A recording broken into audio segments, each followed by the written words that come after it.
शासकीय medical college में dean की नियुक्तियों पर ओपन सीधी भर्ती पर पीएमटीए को ऐतराज। प्रोग्रेसिव मेडिकल टीचर्स एसोसिएशन ने शुरू किया सरकार के फैसले का विरोध। सरकार के फैसले पर निजी मेडिकल कॉलेज के डीन भी होंगे पात्र, बोले एमटीए सचिव अशोक ठाकुर। निजी मेडिकल कॉलेज डीन को शासकीय मेडिकल कॉलेज डीन का पद देना गलत। ये चिकित्सा शिक्षा में बरसों सेवा देने वाले चिकित्सकों प्रोफेसरों के हितों का हनन है, बोले ठाकुर। ये निर्णय पूरी कॉलेज चिकित्सा शिक्षा व्यवस्था को ध्वस्त कर देगा।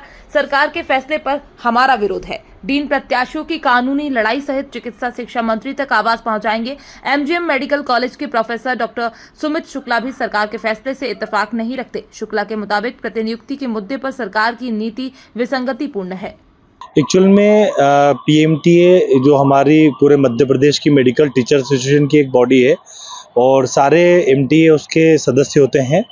तो पीएमटीए की उस मीटिंग में जो निर्णय हुआ कि वर्तमान में जो डीन के लिए सीधी भर्ती के द्वारा जो पद भरने का निर्णय लिया गया, तो उसमें हमारी सबसे बड़ी आपत्ति है कि इसको इन्होंने सभी के लिए ओपन पोस्ट कर दिया। और आज तक मध्य प्रदेश में जितने भी नियम है 1987 राजपत्रित जो सेवा भर्ती नियम है या 2023 का नियम है या ऑटोनोमस सोसाइटी का नियम है, तो इन सब में जो डीन का पद है वो पदोन्नति के द्वारा भरे जाने वाला पद था। किंतु बड़ी चालाकी से जो विभाग के अधिकारियों द्वारा ये किया गया कि इस पद को उन्होंने सीधी भर्ती में डाल दिया। तो आप जानते हैं कि डीन का जो पद है वो कॉलेज के जो कैडर का सबसे बड़ा पद होता है, कॉलेज की सारी व्यवस्थाओं के लिए जिम्मेदार अधिकारी का पद होता है। तो उस पद को सीधी भर्ती द्वारा भरकर, और एक तो हमारे जो चिकित्सा शिक्षक है उन चिकित्सा शिक्षकों के हित को मारा जा रहा है, जिन्होंने अपना पूरा जीवन चिकित्सा शिक्षा को समर्पित किया है और जिनका इस प्रमोशन के पद, जिसको सरकार भी मानती है पर अधिकार बनता है, उसको बाहर विज्ञापित करके और उनको अपने अधिकार से वंचित करने का प्रयास किया जा रहा है। नंबर 1। दूसरी बात है कि ये इतने महत्वपूर्ण शिक्षण संस्थान है जिसको जानने वाले जो लोग हैं, जो शासन की प्रक्रिया है, शासन का एडमिनिस्ट्रेशन है, इसको जानने वाले लोगों को दरकिनार कर, और अगर किसी बाहर के व्यक्ति को यहाँ पर लाया जाने का जो प्रयास चल रहा है तो उसके द्वारा इन संस्थानों का भी ढांचा जो है वो चरमरा जाएगा और कहीं ना कहीं मध्य प्रदेश की चिकित्सा शिक्षा भी खतरे में आ जाएगी। तो इस बात को ध्यान में रखकर हमने इसका विरोध करने का फैसला किया है। उसी मीटिंग में साथ में हमने जो हॉस्पिटल एडमिनिस्ट्रेटर वाला जो पद है, जिसको कि संविदा के द्वारा भरा जा रहा था, उनको सीधे बिना न्याय संगत प्रक्रिया अपना के क्लास 1 और क्लास 2 पदाधिकारी पे जो पदस्थ करने का निर्णय लिया गया है। तो हमने इसका भी विरोध किया है कि इस तरह से एक पैरेलल व्यवस्था क्रिएट करने की कोशिश की जा रही है जो कि खतरनाक है। इसी मीटिंग में हमने इस बात का भी निर्णय लिया था कि जो बायोमेट्रिक वाला मसला था, तो उसमें हमने एक छोटी सी बात रखी कि बायोमेट्रिक जो है कई बार टीचर्स कई जगह पर होते हैं, तो उन सारे पैरामीटर्स को कंसीडर करना चाहिए। इस बात को लेकर हम एक एनएमसी को पत्र लिखेंगे। ये 3 निर्णय लिए गए। जो विरोध होगा वो किस तरह का होगा आने वाले दिनों में? देखिए, इसमें जो है, एक तो जो इसके लिए पद के लिए जो प्रमोशन के तहत दावेदार लोग हैं, तो मीटिंग में निर्णय लिया गया कि वो लोग अगर कोई भी कानूनी लड़ाई लड़ेगी तो एमटीए उनका पूरा सहयोग करेगा और उनके साथ कंधे से कंधा मिलाकर खड़े रहेगा।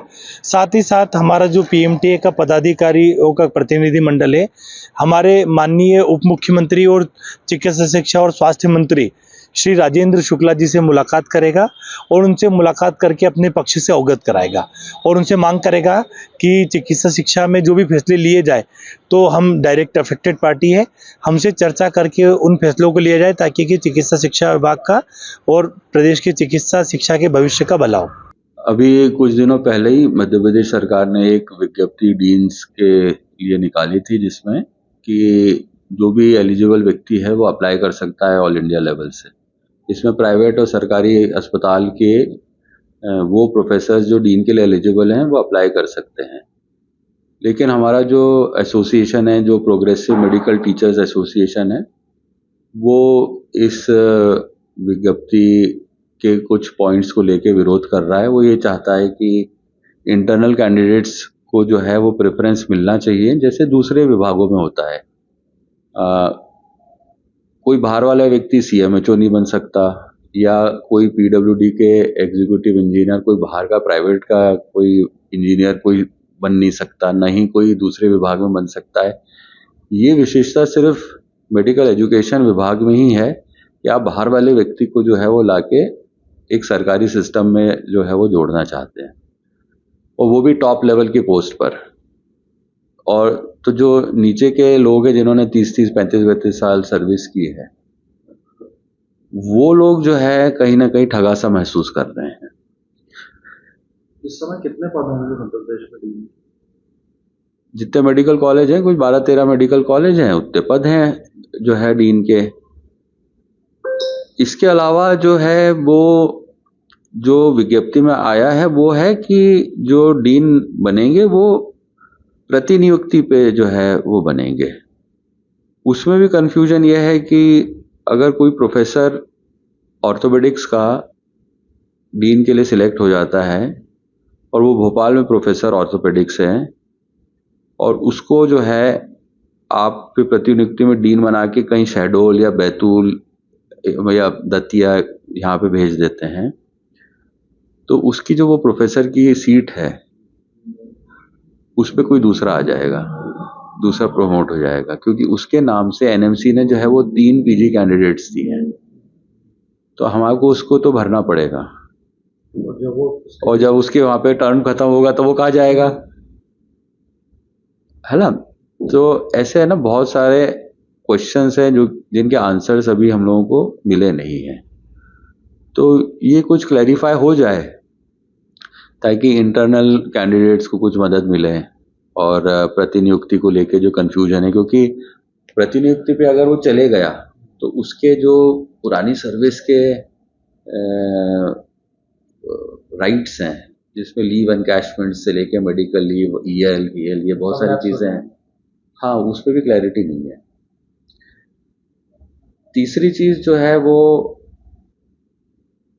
एमटीए अगर इस चीज का विरोध कर रही है तो फिर संगठन से जुड़े हुए डॉक्टर्स को जो है इन सब चीजों को ध्यान में रखते हुए फिर अप्लाई नहीं करना चाहिए जब तक कि ये चीजें क्लियर नहीं हो जाए, क्योंकि अगर कोई अप्लाई कर रहा है तो फिर वो खिचड़ी बनेगी। तो ये सब चीजें थी, उसी को लेके जो है वो संगठन में बात चल रही है।